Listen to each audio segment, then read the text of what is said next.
నమస్కారం మిత్రులారా. శ్రీ మద్వాల్మీకి రామాయణ మహాకథలో 3వ అధ్యాయానికి స్వాగతం. ముందటి అధ్యాయంలో అయోధ్య మహిమను, దశరథ మహారాజు ధర్మపాలనను, సంతానలేమి వల్ల అతని మనోవేదనను మనము చూసాం. ఈరోజు ఆ వేదన ఎలా ఆనందంగా మారిందో, లోకరక్షకుడు శ్రీరాముడు ఎలా అవతరించాడో తెలుసుకుందాం. పుత్రకామేష్టి యాగారంభం. మహర్షుల సూచనతో దశరథ మహారాజు అయోధ్యలో పుత్రకామేష్టి యాగం ప్రారంభించాడు. ఈ యాగానికి ముఖ్య ఋత్వికుడు మహర్షి ఋష్యశృంగుడు. యాగశాలలో అగ్నిదేవుడు ప్రకాశిస్తున్నాడు. వేదమంత్రాలు గాలి నిండా ప్రతిధ్వనిస్తున్నాయి. దేవతలు అగోచరంగా హాజరయ్యారు. ఇది కేవలం సంతానం కోసం చేసే యాగం కాదు, ఇది లోక కళ్యాణానికి జరిగే యజ్ఞం. మరో పక్కన దేవతల ప్రార్థన. ఆకాశంలో దేవతలు పరస్పరం మాట్లాడుకుంటున్నారు. భూమిపై రావణుడి అధర్మం మితిమీరుతుంది. అతడిని సంహరించగలవాడు శ్రీ మహావిష్ణువు మాత్రమే. అందుకే అందరు దేవతలు కలిసి బ్రహ్మదేవుని ప్రార్థించారు. బ్రహ్మదేవుడు విష్ణువును ఆహ్వానించాడు. శ్రీ మహావిష్ణువు కరుణతో స్పందించాడు. రావణ సంహారం కోసం నేను మానవ రూపంలో భూమిపై అవతరిస్తున్నాను. ఈ మాటతో లోకాలు ఆనందంతో కదిలిపోయాయి. పాయస పురుషుని అవతారం. యాగం పూర్తయ్యాక యజ్ఞాగ్నిలో నుంచి ఒక దివ్య పురుషుడు ప్రత్యక్షమయ్యాడు. అతడి చేతిలో బంగారు పాత్ర, అది పాయసం.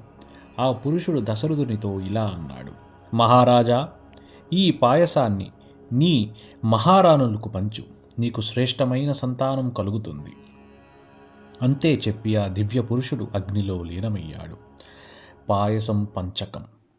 దశరథుడు ఆనందంతో పాయసాన్ని ఇలా పంచాడు: కౌశల్యకు సగం, కైకేయికి 1 పావు, సుమిత్రకు మిగిలిన పావు.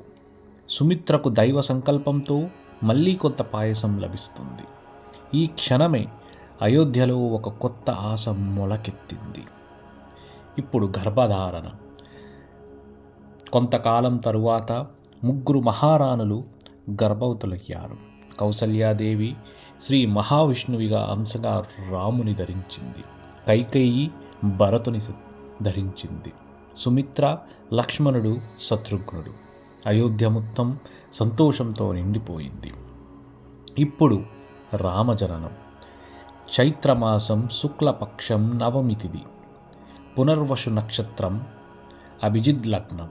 ఈ శుభముహూర్తంలో కౌసల్యాదేవి శ్రీరాముని ప్రసవించింది. ఆ క్షణం ఆకాశంలో పుష్పవర్షం కురిసింది. మంగళవాయువులు, దేవతల జయ జయద్వారాలు. శ్రీరాముడు నీలిమేఘశ్యాముడు, 4 భుజాలు, శంఖచక్ర గదా పద్మాలతో విష్ణు స్వరూపంగా దర్శనమిచ్చాడు. కౌసల్యాదేవి ప్రార్థించగా రాముడు మానవ శిశువు రూపం ధరించాడు. ఇతర కుమారుల జననం. అదే రోజున కైకేయి భరతుని, సుమిత్ర లక్ష్మణ శత్రుఘ్నులను ప్రసవించారు. 4 కుమారులు, 4 ధర్మాల రూపాలు. అయోధ్యలో అది మహోత్సవం. ఈ జననార్థం మిత్రులారా, ఈ జననం కేవలం రాజకుమారుని పుట్టుక కాదు, ఇది ధర్మ విజయం కోసం, అధర్మ వినాశనం కోసం, లోకానికి ఆదర్శం చూపించడానికి జరిగిన అవతారం. ఇప్పటి నుంచి ఈ 4 కుమారులు ఎలా పెరిగారు, రాముని బాల్యం ఎలా గడిచింది, ఇవన్నీ తదుపరి అధ్యాయంలో. బాలరాముడు గురువుల విద్యాగుణాలు. మీ ధర్మయాత్ర కొనసాగుతుంది.